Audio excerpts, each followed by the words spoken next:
Boa noite a todos, graça e paz. Estamos aqui mais uma vez na reunião Pais de Joelhos, Filhos de Pé. E nós vamos, nessa noite, ouvir o irmão Ramon. Ele é missionário da Associação Aspar e ele hoje vai dar continuidade à série Estudando o Livro de Daniel. Hoje é o capítulo 7 do livro de Daniel, é parte 1. Então vocês não podem perder, tá? Na próxima semana haverá a parte 2. Então, com o irmão Ramon está a palavra. Boa noite, irmão Ramon. Seja muito bem-vindo. Que Deus te abençoe. Boa noite. Deus possa abençoar todos nós nessa reunião aqui, para que possamos aprender mais do que a palavra de Deus quer nos dizer. Vou aqui compartilhar minha tela aqui, pode ser? Sim, sim. Vou compartilhar aqui, deixa eu me localizar. Meu irmão, pode compartilhar. Ok.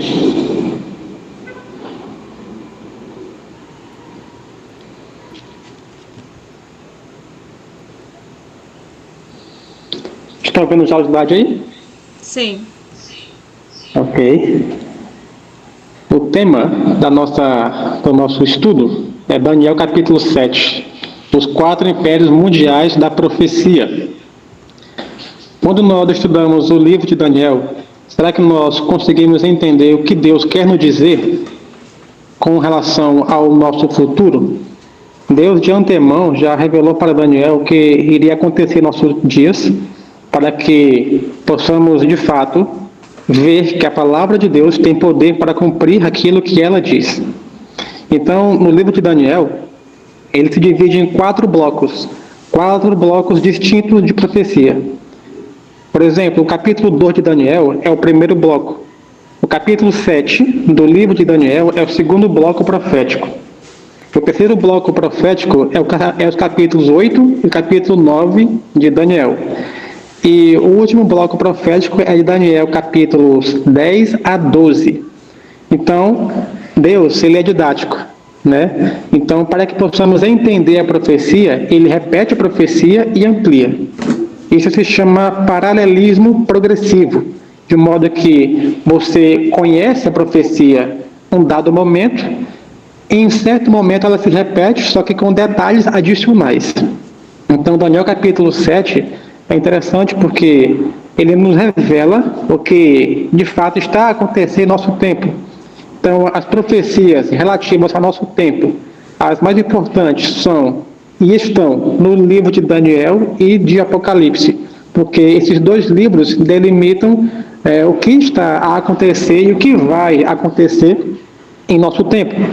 Então, há uma conexão linguística e estrutural entre Daniel capítulo 2 e Daniel capítulo 7.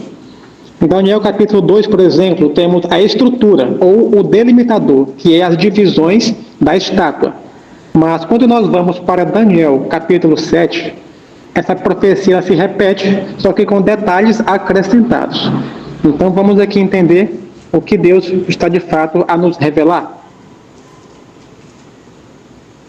Vejamos. Na palavra de Deus nós encontramos muitos símbolos. E um desses símbolos, no caso, é os ventos.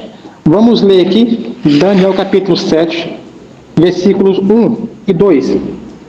No primeiro ano de Belsazar, rei de Babilônia, Daniel teve um sonho e visões de sua cabeça sobre a sua cama. Então ele escreveu o sonho e contou o resumo dos assuntos. Daniel falou e disse: Eu vi em minha visão à noite, e eis que os 4 ventos do céu irrompiam sobre o grande mar. Verso 3. E 4 grandes animais surgiram do mar, diferentes uns dos outros.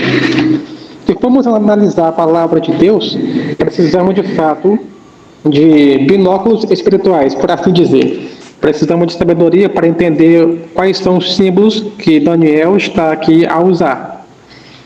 Primeiramente, os ventos. Se formos olhar lá em Jeremias, no capítulo 4, os versos 11 a 13, veremos o que ventos significa. Diz aqui: naquele momento, isto será dito a este povo e a Jerusalém: um vento seco dos altos no deserto em direção à filha do meu povo, não para de ventilar, nem para purificar. Um grande vento proveniente daqueles lugares virá até mim. Agora também darei eu sentença contra eles. Eis que ele surgirá como nuvens, e as suas carruagens serão como um furacão. Os seus cavalos são mais ligeiros do que as águias. Ai de nós, pois fomos saqueados. Jeremias está aqui a falar a respeito das incursões dos babilônicos que viriam contra a cidade, contra o reino de Deus, que outrora era obediente, mas porque caiu em pecado, em desobediência, Deus permitiu que Babilônia viesse e saqueasse o reino. Então, o vento na profecia significa guerra. Mar, se formos olhar Apocalipse, capítulo 17, no versículo 15, vamos ver o que o profeta João nos disse sobre o que significa mar na profecia. E disse ele: as águas que tu viste, onde a prostituta se assenta, são povos e multidões e nações e línguas. Então Daniel, quando viu os 4 ventos do céu irrompendo no grande mar, estava dizendo que as nações estavam guerreando, lutando entre si, buscando domínio universal no seu tempo e nos seus dias, até o final da história da humanidade. Então, 4 animais. Daniel 7:17. O que esses animais de fato significam? O que eles simbolizam? A própria Bíblia responde. Lá em Eclesiastes, no capítulo 7, no verso 27, diz o seguinte: eis aqui o que encontrei, diz o pregador, comparando uma coisa com a outra para achar a razão delas. Então, se eu quero achar a razão da profecia, se eu quero achar a razão da minha fé, eu preciso comparar uma coisa com a outra. Eu preciso comparar a palavra de Deus, os seus versos, o seu contexto histórico profético, para que eu venha delimitar o sentido da profecia e para que eu venha me apegar ao que a palavra de Deus quer me ensinar. Portanto, aqui em Daniel 7:17, nos diz o seguinte: estes grandes animais, que são 4 reis ou reinos que se levantarão da terra.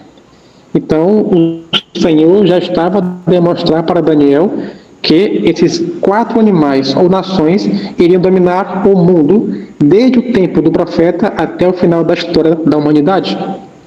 E diz aqui o livro Grande Conflito, página 439.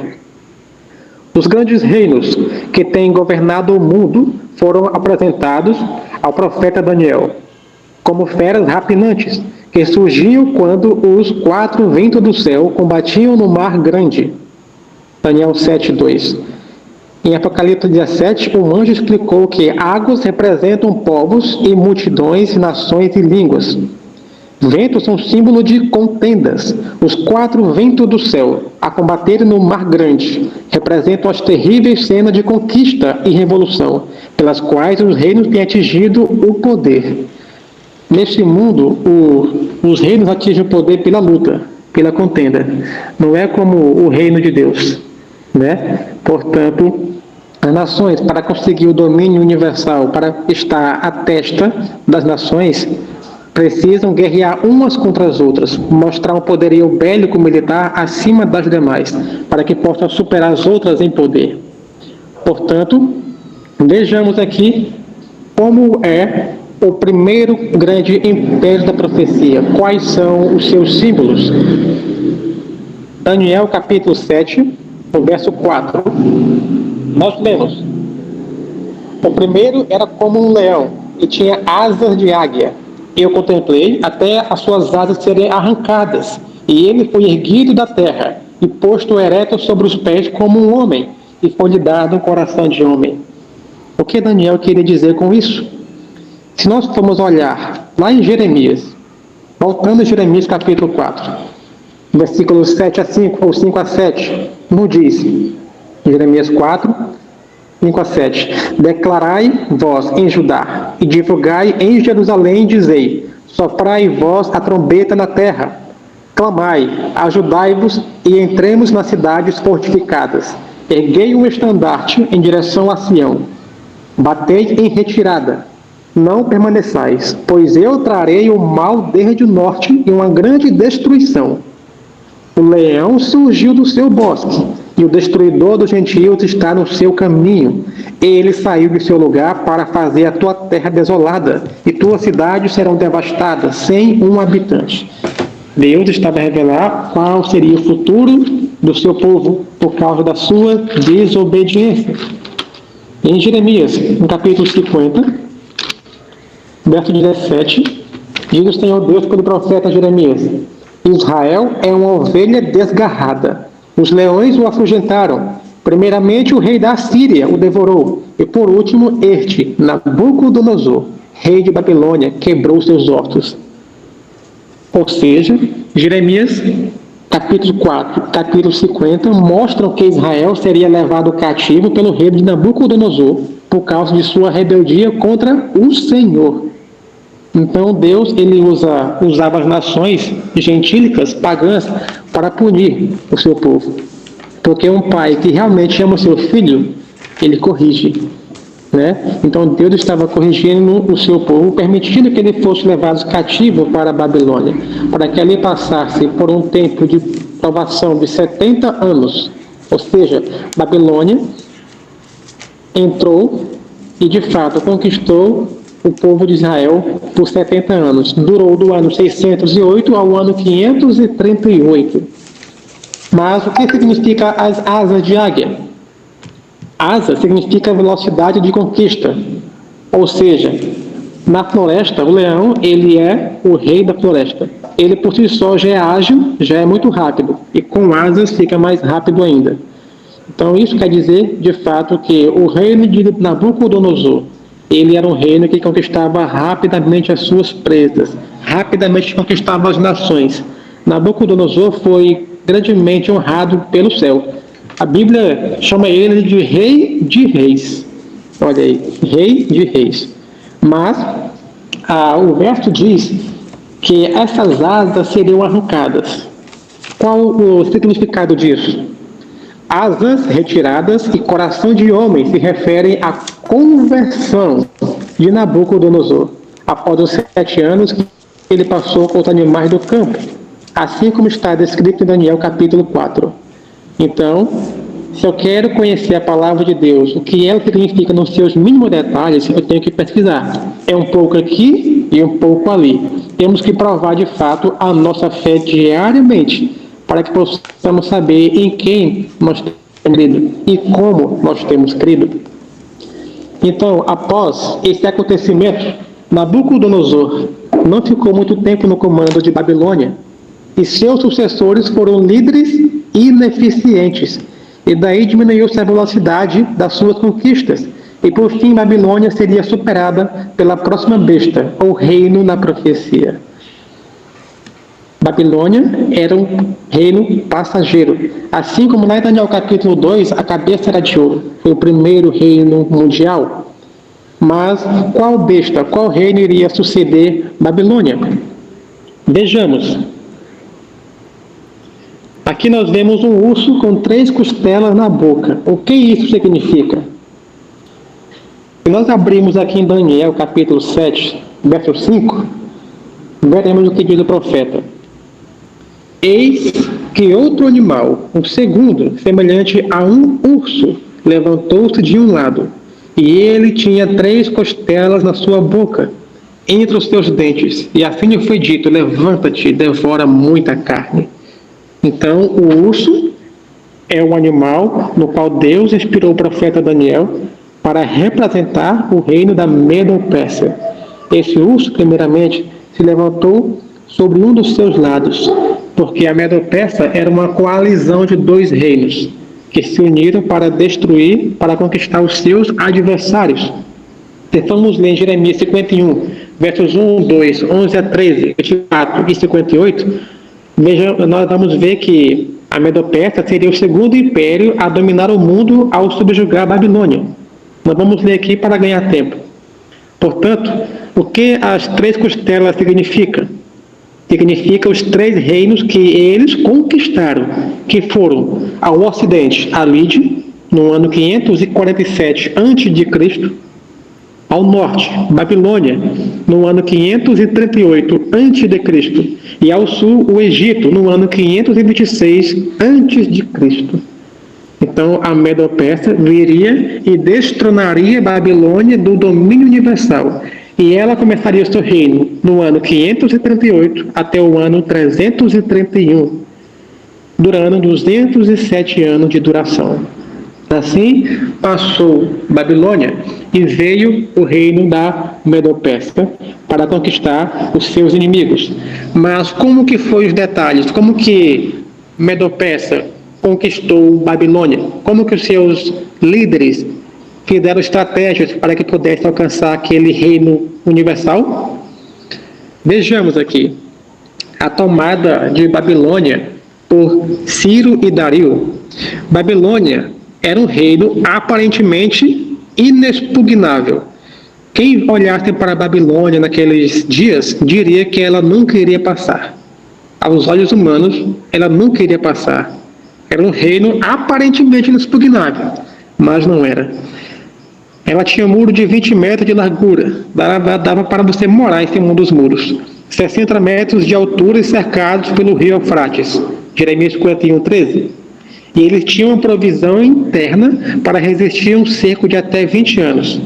Então, aparentemente, tudo estava conspirando a favor de Babilônia.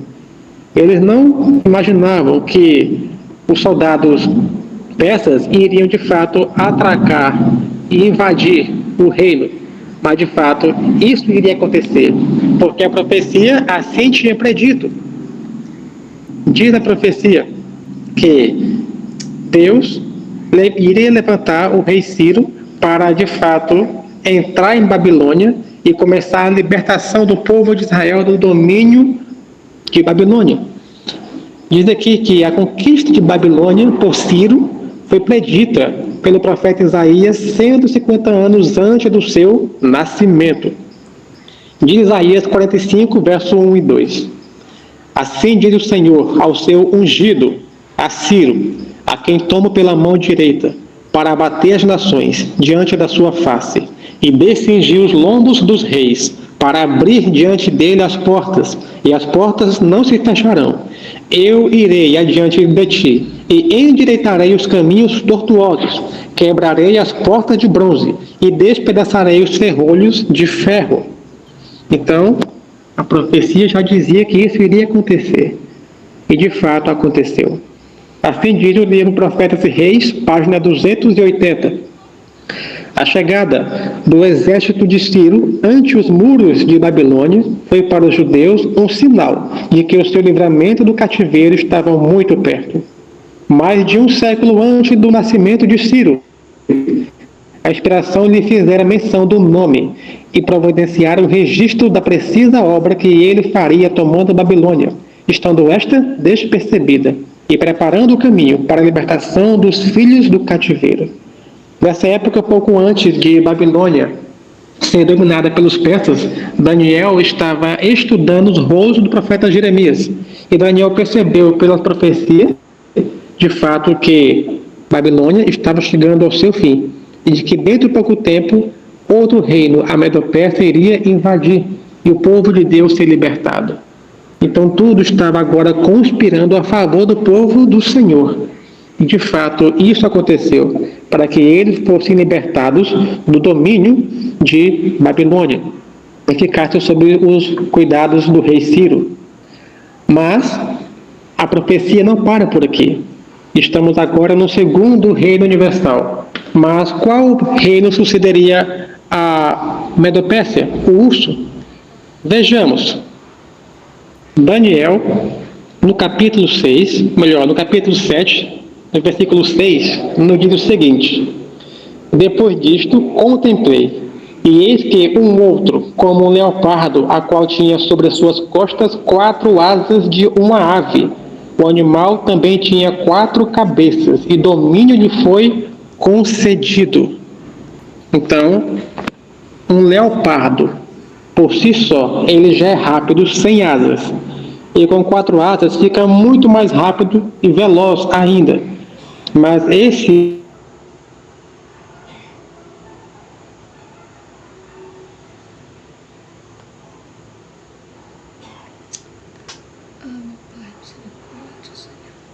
Vai estar mudo. Ramon ficou mudo. Será que foi a internet dele que caiu? A internet dele caiu.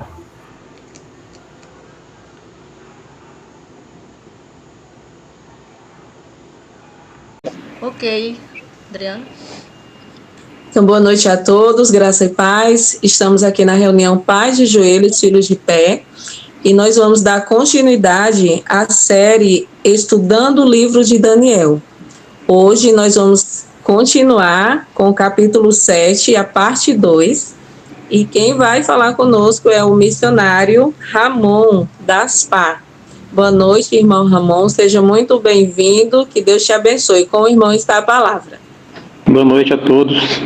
Quero aqui continuar a nossa apresentação sobre Daniel capítulo 7. Vou compartilhar com os irmãos aqui a minha tela.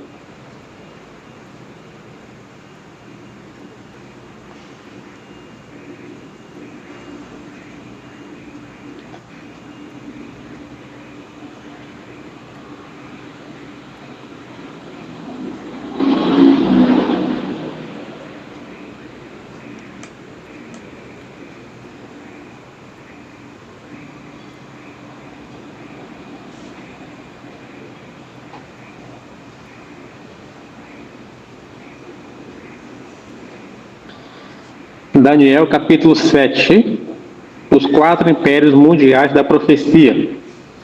O que nós vemos aqui?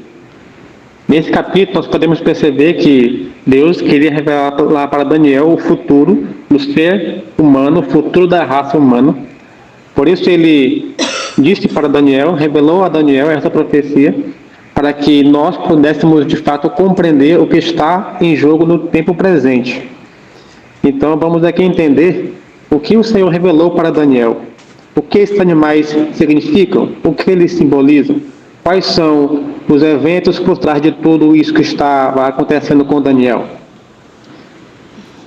Aqui nós vemos o significado dos 4 ventos do céu, né? Os 4 ventos do céu, Daniel, capítulo 7, nos diz com relação a essa questão de tremenda importância. Segundo Jeremias 4, verso 11 a 13, ventos significam guerras. Segundo Apocalipse 17, 15, mar significa povos ou nações. E o texto base para a nossa meditação foi Daniel 7, 17, que diz: estes grandes animais, que são 4 reis que se levantarão da terra. Ou seja, estes reis ou reinos se levantariam em sucessão um ao outro, iria dominar o mundo por um espaço de tempo já previsto na profecia. Então, diz aqui a inspiração com relação a esses animais, a esses reinos. Os grandes reinos que têm governado o mundo foram apresentados ao profeta Daniel como feras rapinantes, que surgiam quando os 4 ventos do céu combatiam no mar grande. Em Apocalipse 17, o anjo explicou que águas representam povos, multidões, nações e línguas.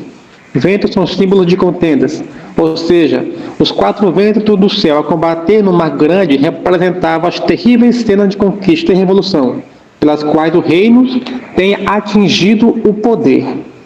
Ou seja, os reinos deste mundo só se alcançam o poderio global, mundial, pela força, somente através da força. Não é assim com relação ao reino de Cristo. Mas com o reino deste mundo é assim que funciona. E vamos agora ver com relação ao primeiro animal da profecia, ou reino. Era o leão alado, como vimos no estudo passado. Vamos aqui dar uma breve recapitulada. O leão é o símbolo de Babilônia. O leão com asas era a insígnia de Babilônia. E nós vemos que esse reino dominou do ano 608 ao ano 538. Durou 70 anos. Deus usou o reino de Babilônia para poder punir o seu povo, para poder educar o seu povo, permitindo que esse reino, ao comando de Nabucodonosor, levasse o povo de Israel preso por 70 anos. Então, em Jeremias 4, 7 a 5 e 50 a 17, mostra que Israel iria ser levado cativo pelo reino de Nabucodonosor por causa de sua rebelião contra o Senhor. Então nós vemos que esse animal tinha asa de águia, que simbolizava a velocidade das suas conquistas. Quando essas asas foram arrancadas, isso significava que após os 7 anos que Nabucodonosor passou com os animais do campo, aqui seria a sua conversão. Então Nabucodonosor, após passar 7 anos ou 7 tempos sobre ele, reconheceu que o Altíssimo tem domínio sobre o domínio dos homens e o dá a quem ele quer. Então, após esse acontecimento, Nabucodonosor deu honra e glória ao Senhor. Só que após isso, ele não ficou mais muito tempo no comando, no reino de Babilônia. E seus sucessores, por serem líderes ineficientes, acabaram perdendo o domínio daquele reino para o próximo animal, para a próxima besta na profecia.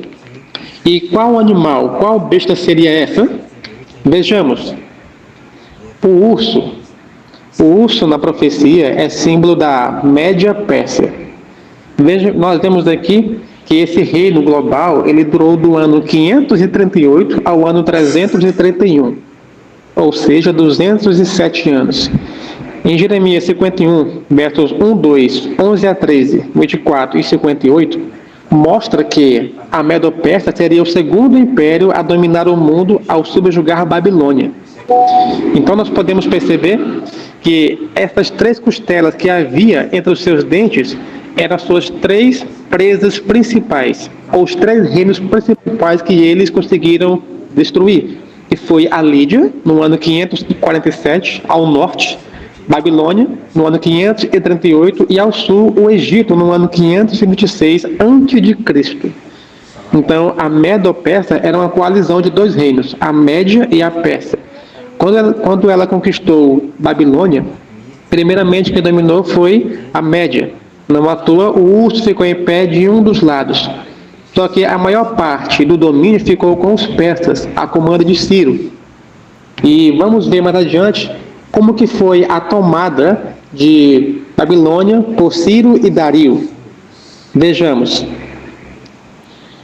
A tomada de Babilônia por Ciro e Dario foi da seguinte maneira: eles estavam em festa, naquela noite fatídica, e segundo as aparências indicavam, Babilônia era um reino inexpugnável, porque tinha muro de 20 metros de largura, 60 metros de altura e cercado pelo rio Eufrates. Tinham provisões internas para durar o cerco, para resistir a um cerco de até 20 anos. Só que nem tudo que parece de fato é na realidade. Então, os persas dividiram o curso do rio Eufrates, de modo que entraram pelo leito do rio e tomaram a cidade de assalto. Naquela noite, Babilônia caiu para que a Pérsia fosse de fato ganhasse a dianteira no mundo, sendo o segundo império mundial da profecia. E, segundo diz a profecia bíblica, já estava delineado que Ciro iria conquistar ali a Pérsia, ou melhor, Babilônia, porque diz aqui que a conquista de Babilônia por Ciro foi predita pelo profeta Isaías 150 anos antes do seu nascimento. Diz Isaías 45, verso 1 e 2. Assim diz o Senhor ao seu ungido, a Ciro, a quem tomo pela mão direita, para abater as nações diante da sua face e destingir os lombos dos reis, para abrir diante deles as portas, e as portas não se fecharão.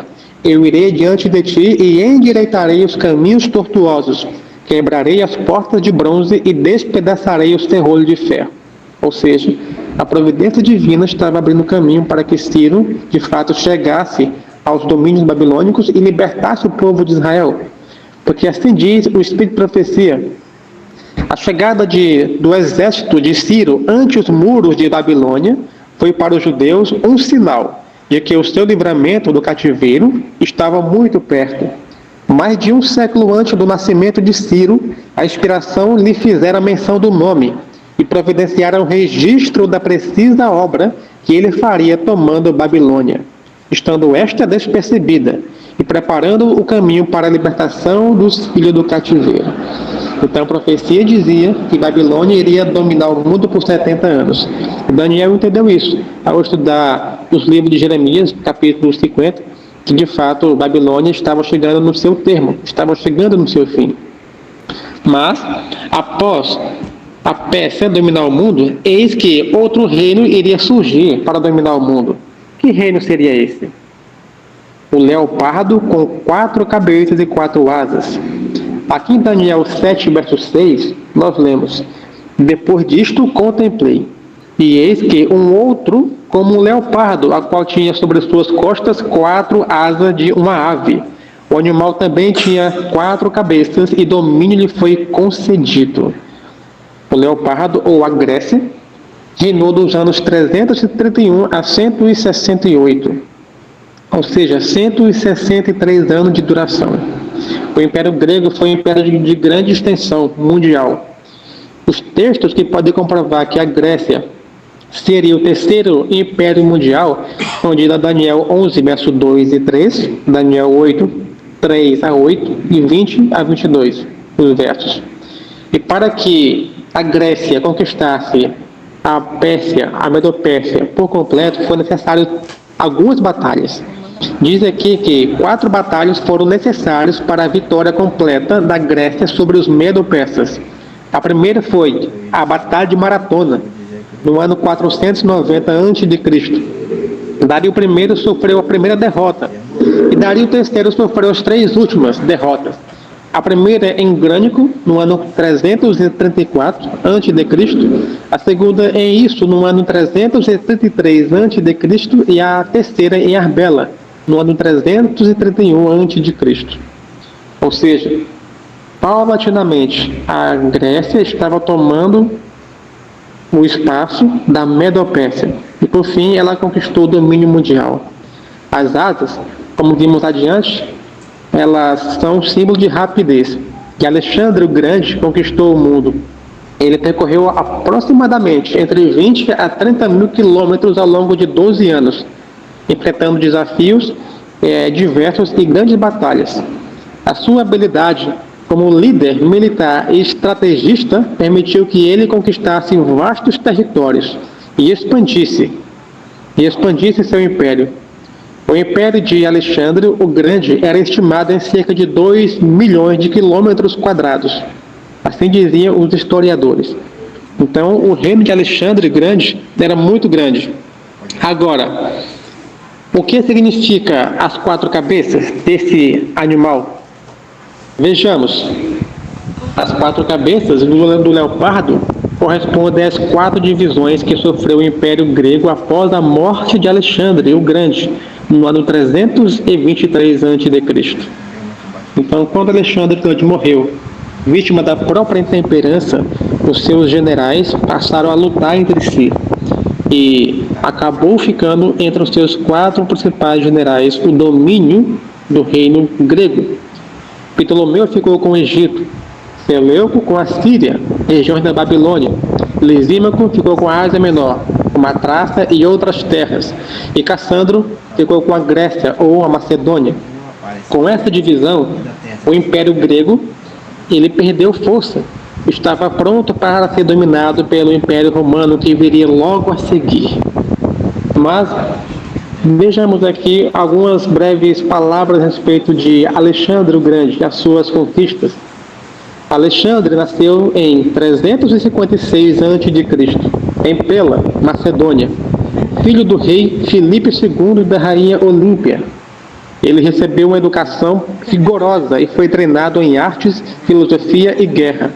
Após o assassinato de seu pai em 336 a.C., Alexandre ascendeu ao trono com apenas 20 anos. Ele fundou mais de 70 cidades, incluindo Alexandria, no Egito, que se tornou um importante centro cultural e comercial.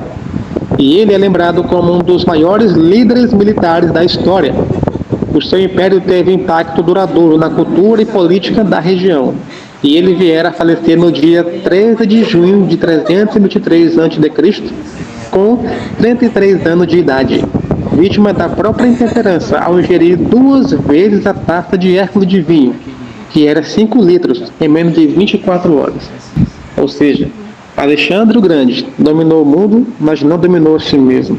Assim são aqueles que de fato buscam as coisas temporais em primeiro lugar, mas deixam de fato vigiar e lutar contra as suas tendências para o mal.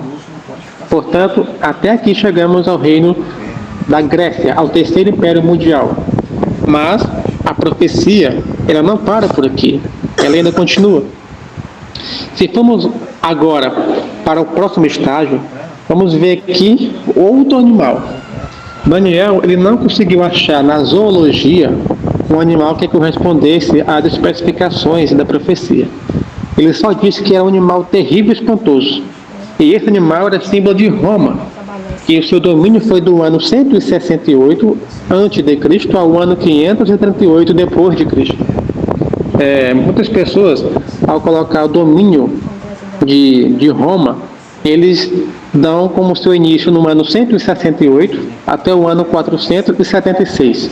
Só que, de acordo com a profecia, isso não pode acontecer. De acordo com a profecia, a Roma ela se dividiria em duas fases, Roma pagã e Roma papal. De fato, Roma pagã, no ano 476, na parte ocidental, ela chegou ao fim, porque 10 tribos bárbaras germânicas começou a minar o reino. E ao minar o reino, ali a parte ocidental do império ela ficou enfraquecida.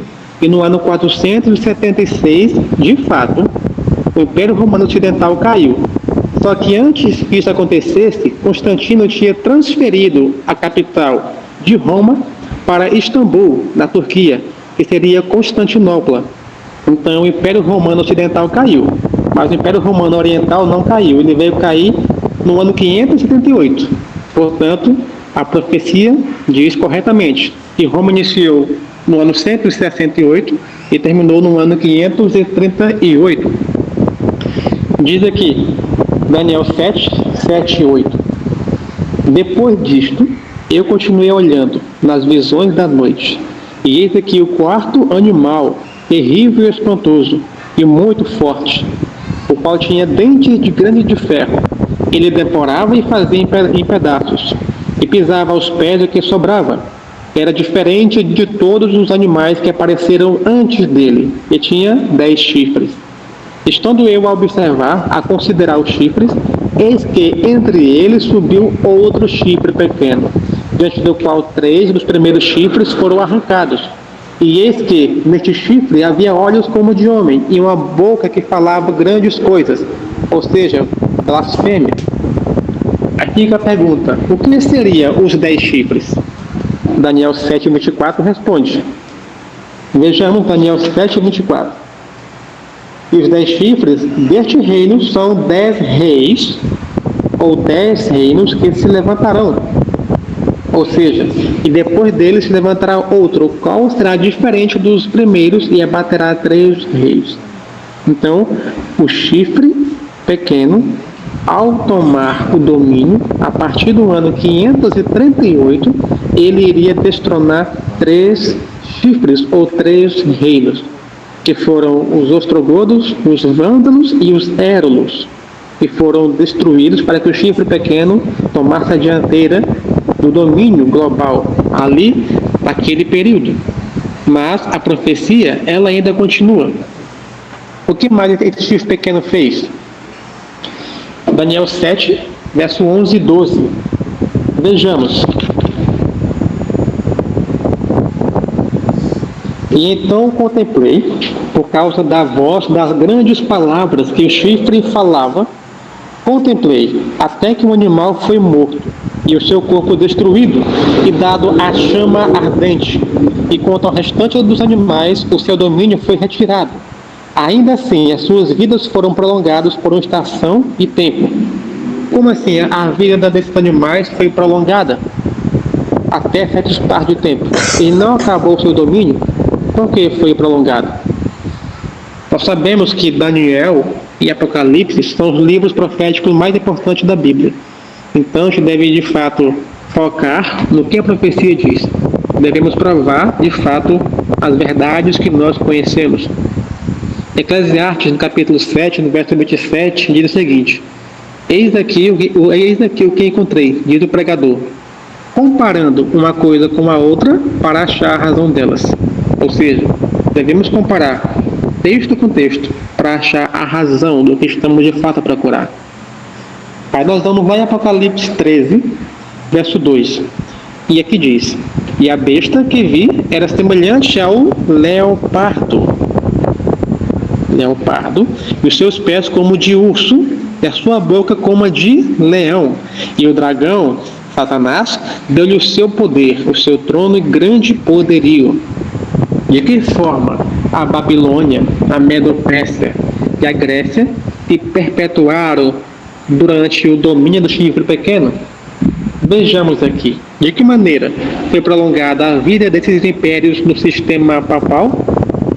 Quando olhamos para o sistema católico romano, especialmente durante os 1260 anos, nós vemos a pompa e o luxo de Babilônia. E esse sistema católico romano, esse sistema de religião falsa, assimilou para si.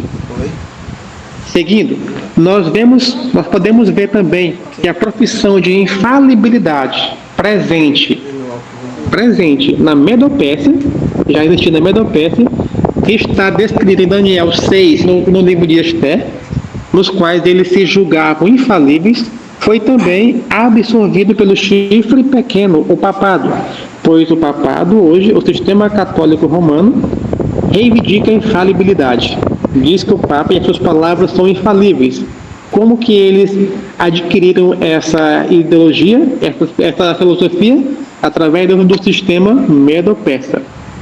Continuando, de qual modo a Grécia foi prolongada no sistema papal? Através da falsa educação. Como assim? A falsa educação ou o sistema grego educacional. Dessa maneira, a Grécia antiga, através da falsa educação, conseguiu transmitir sua cultura, valores e conhecimentos para gerações futuras, assim contribuindo para a helenização do mundo antigo. E isso despreparou os judeus para receberem Jesus. Porque foi que os judeus estavam a rejeitar Cristo? Porque eles estavam embebedados com a educação greco-romana. Ou seja, a Grécia, de tanto espalhar sua cultura, seus valores e ideologias, acabou de fato atingindo o povo judeu, de modo que quando Jesus veio, Jesus não foi reconhecido como de fato era o Salvador. E esse falso sistema educacional ainda hoje nos atinge, pois o valor de uma pessoa hoje é medido pelos títulos que ela tem e não pelo caráter que ela possui ou conquistou. Então, assim está delineada a profecia. E esses animais tiveram suas vidas prolongadas, pois o sistema papal absorveu suas principais características. E nós vemos isso hoje. Então, precisamos estar a par do que a profecia tem a nos dizer, para que, de fato, não venhamos ser pegos de surpresa. Então, o texto ainda continua. Daniel 7, verso 19 e 20. Diz aqui, Daniel disse: então tive desejo de conhecer a verdade a respeito do quarto animal, que era diferente de todos os outros, muito terrível, cujos dentes eram de ferro, as suas unhas de bronze, que devorava, fazia em pedaços e pisava aos pés o que sobrava. E também a respeito dos 10 chifres que tinha na cabeça. E do outro que subiu, e diante do qual caíram 3, isto é, daquele que tinha olhos e uma boca que falava grandes coisas, e cujo parecer era mais robusto do que o dos seus companheiros. Vamos ver. Entre os anos 351 a 476, 10 tribos bárbaras invadiram a parte ocidental do Império Romano, deixando o mesmo totalmente fragmentado. Ou seja, o Império Romano Ocidental caiu no ano 476, mas o Império ainda continuou na parte oriental, em Constantinopla. Mas seguindo, essas tribos foram os suevos, os visigodos, os burgundos, os francos, os anglo-saxões, germanos, lombardos, vândalos, ostrogodos e érulos. Essas foram as 10 tribos bárbaras que de fato invadiram ali o Império Romano Ocidental e acabou minando as suas bases. É como diz alguém, um antigo historiador, o Império Romano não caiu para outro reino universal, mas ele foi minado em suas bases. Então, assim diz a profecia. E seguindo, no livro de Daniel, no capítulo 7, o chifre pequeno é descrito como as seguintes características. Quais seriam elas? Tem olhos de homens. O chifre pequeno tem olhos de homem, o que pode simbolizar inteligência, sagacidade ou conhecimento. Tudo isso é atribuído ao Papa de Roma, ao sistema papal. Ele fala palavras arrogantes. O chifre pequeno, ou papado, fala palavras arrogantes e blasfemas, indicando um poder que se opõe a Deus e à sua autoridade. Então, o Papa se colocava, e ainda se coloca, no lugar de Deus, se senta como Deus, querendo parecer Deus, diz Paulo aos Tessalonicenses. E isso aqui que eu acabei de ler está em Daniel capítulo 7, verso 8, verso 20 e 25. Então, esse poder, ele persegue os santos do Senhor, persegue o povo de Deus, a partir do seu início, em 538 até 1798. Foram 1260 anos de perseguição. Esse chifre perseguiu o povo de Deus, este poder perseguiu o santo do Altíssimo, indicando que ele se oporia a Deus ao buscar destruir o seu povo. Então, esse poder não iria parar por aí. Ele intentaria mudar também os tempos e a lei. Este poder buscava alterar a ordem estabelecida por Deus. Assim, o profeta Daniel declarou que a igreja de Roma, simbolizada pela ponta pequena, pensaria em mudar os tempos e as leis. No ano 321, no dia 7 do mês de março, Constantino fez o primeiro decreto dominical da história. Ali, Constantino Grande, imperador do Império Romano, de fato deu plenos poderes para o bispo de Roma. E essa história vai se repetir. Está em vez de se repetir novamente. Quem está a par da profecia sabe do que eu estou falando. Então precisamos de fato analisar o que Daniel tem a nos falar, o que João, o discípulo amado, tem a nos falar. Porque as profecias têm o seu paralelo no presente também. E o homem do pecado, ele instituiu um falso sábado, o domingo, o dia do sol invencível. E o professo mundo cristão, hoje, adotou este filho do papado, recusando obedecer a Deus. Assim, Satanás conduz homens e mulheres em direção contrária à cidade de refúgio. E pelas multidões que os seguem, fica demonstrado que Adão e Eva não são os únicos que aceitaram as palavras do astuto inimigo. O inimigo de todo o bem inverteu a direção da placa, de forma que o caminho da desobediência está sinalizado como sendo o da felicidade. Ele insultou a Jeová ao se recusar a obedecer Ele insultou a Jeová ao se recusar a obedecer a um assim diz o Senhor. Cuidou em mudar os tempos e a lei? Diz que a inspiração na O Jesus Meu Modelo, página 138. Ou seja, a profecia se dizia que o chifre pequeno intentaria mudar os tempos e a lei. E isso de fato aconteceu no passado.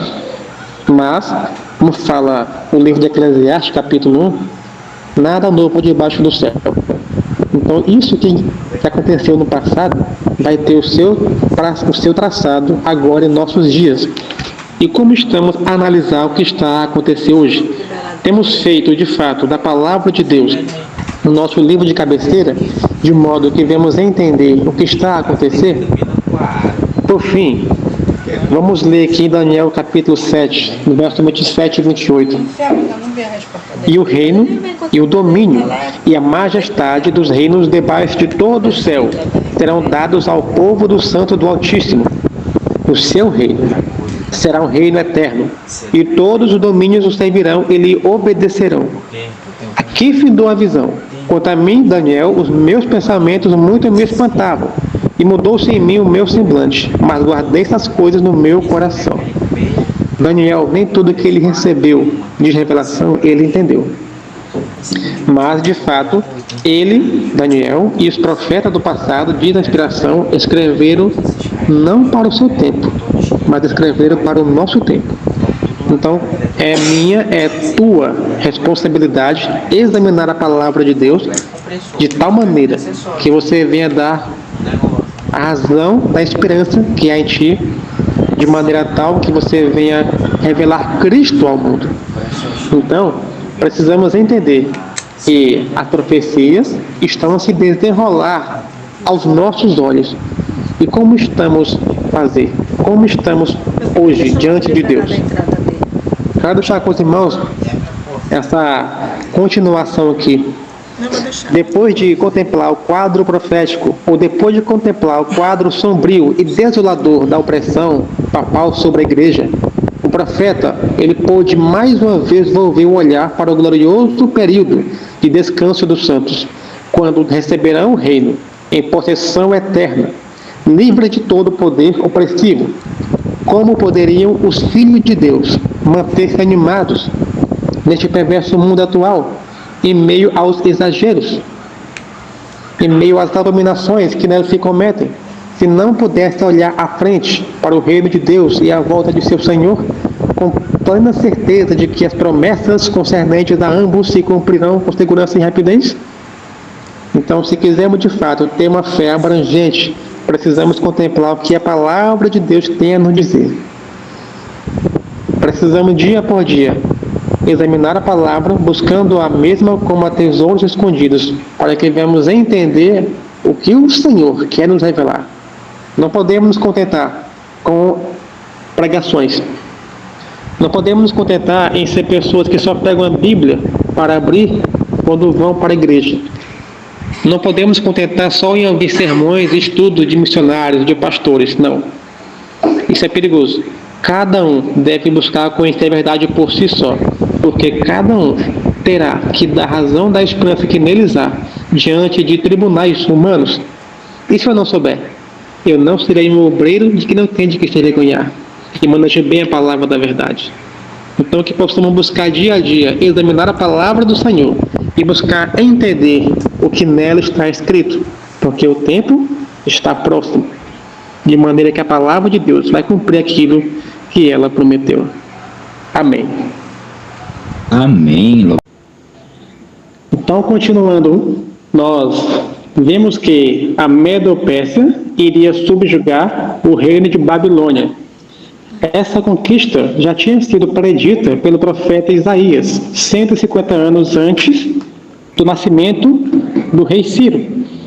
Diz o profeta Isaías: assim diz o Senhor ao seu ungido, a Ciro, a quem tomo pela mão direita, para abater as nações diante da sua face, e descigir os lombos dos reis, para abrir diante dele as portas, e as portas não se fecharão.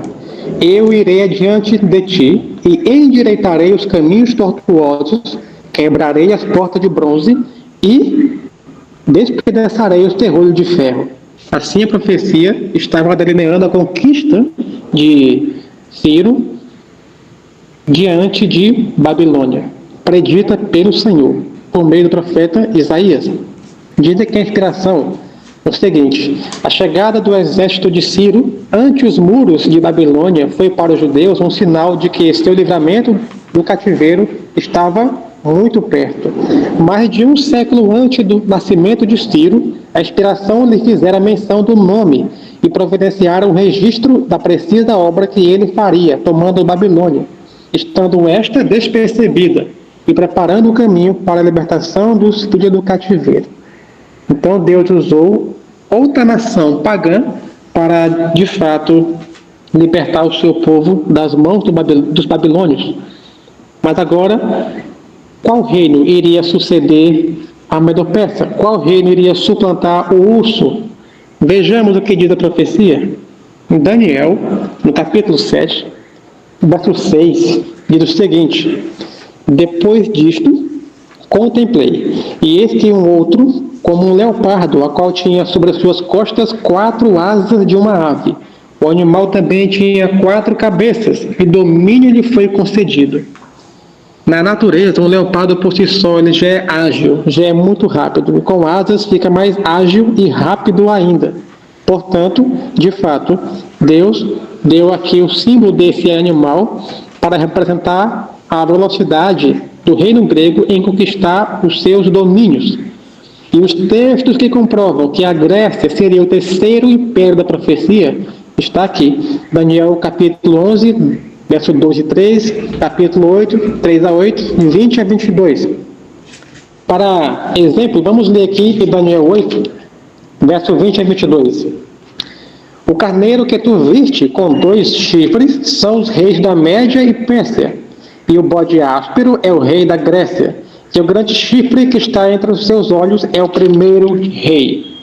Ora, tendo sido quebrado, enquanto 4 levantaram no seu lugar, dele 4 reinos se levantarão dessa nação, porém não no poder dele. Então, a profecia já dizia que esse reino, por fim, não seria um reino unificado. Então, 4 cabeças significam algo. Vamos ver mais adiante. Para que os gregos conquistassem por completo a Medo-Pérsia, tiveram que lutar 4 batalhas. Elas foram a Batalha de Maratona, no ano 490 a.C. Dario I sofreu a primeira derrota. Dario III sofreu as 3 últimas derrotas, que foram em Grânico, em Isso e em Arbela, por fim, no ano 331. As asas, como já vimos anteriormente, simbolizam rapidez. A rapidez com que Alexandre o Grande conquistou o mundo. Durante suas campanhas militares, Alexandre percorreu aproximadamente de 20 mil a 30 mil quilômetros ao longo de 12 anos, enfrentando diversos desafios e batalhas. Sua habilidade como líder militar e estrategista permitiu que ele conquistasse vastos territórios e expandisse seu império. O império de Alexandre o Grande era estimado em cerca de 2 milhões de quilômetros quadrados, um reino muito vasto para a época. Então, Alexandre o Grande conquistou o mundo em pouco tempo. Mas o que significavam as 4 cabeças? Vejamos o que a profecia já dizia que isso ia acontecer. As 4 cabeças do leopardo correspondem às 4 divisões que sofreu o Império Grego após a morte de Alexandre o Grande no ano 323. Então, de fato, o reino grego não seria eterno, não iria permanecer para sempre. Então, ele deveria, de fato, ser superado pelo próximo reino. E quando Alexandre o Grande morreu, vítima da própria intemperança, de fato, o reino foi dividido entre os seus 4 principais generais, que foi Ptolomeu, que ficou com o Egito, Seleuco, que ficou com a Síria, Babilônia, Lisímaco, a Ásia Menor, que era a Trácia e outras terras, e Cassandro, que ficou com a Grécia, Macedônia. Com esta divisão, o Império Grego perdeu força e seria dominado pelo Império Romano. Então, de fato, um reino, quando está dividido consigo mesmo, ele não permanecerá. Assim disse o próprio Jesus, né? Se Satanás está dividido contra si mesmo, ele não vai permanecer. E de fato assim o é, dizia a profecia. Alexandre nasceu em 356 a.C., em Pela, Macedônia. Ele era filho do rei Filipe II e da rainha Olímpia. Ele recebeu uma educação rigorosa e foi treinado em artes, filosofia e guerra. Após o assassinato de seu pai, em 336 a.C., Alexandre ascendeu ao trono com apenas 20 anos. Ele fundou mais de 70 cidades, incluindo Alexandria, no Egito, que se tornou um importante centro cultural e comercial. Ele é lembrado como um dos maiores líderes do seu império, o imperador Púrico região. Ele viria a falecer no dia 13 de junho de 323, vítima da própria intemperança, ao ingerir 2 vezes de Hércules de vinho, que era 5 litros, em menos de 24 horas. E e o CD. Então, vamos continuar e abrir a palavra de Deus de Daniel, no capítulo 7, nos versos 7 e 8, que diz: Depois disto eu vi, nas visões noturnas, e contemplei um quarto animal, apavorante e terrível, e extremamente forte, e tinha ele grandes dentes de ferro. Ele devorava e quebrava em pedaços, e esmagava o resto com os seus pés. Era diferente de todos os animais que estavam perante ele, e ele tinha 10 chifres. Eu considerei os chifres, e eis que surgiu entre eles um outro pequeno chifre, perante o qual havia 3 dos primeiros chifres removidos pelas raízes. E eis que neste chifre havia olhos, como olhos de homem, e uma boca falando grandes coisas. 2 versos que têm grandes significados. O que isso de fato significa? Porque esse império tinha tantos símbolos. O que ele representa? Representa o Império Romano, nas suas 2 fases, pagã e papal. Esse animal, esse reino começou o seu domínio no ano 168 até o ano 538. Mas muitas pessoas, ao passar esse estudo sobre Roma, por exemplo, aqui, eles colocam o início em 168 e a conclusão desse império em 476. Só que nós não do profeta, ela não foi domínio, não fechou seu domínio em 476, não. Porque em 476, o que cai apenas uma parte do império, que foi Roma Ocidental. E no ano 330, a capital do Império de Roma continua. Quando ele fez isso, poucos anos depois, as tribos bárbaras passaram a invadir o Império Romano Ocidental.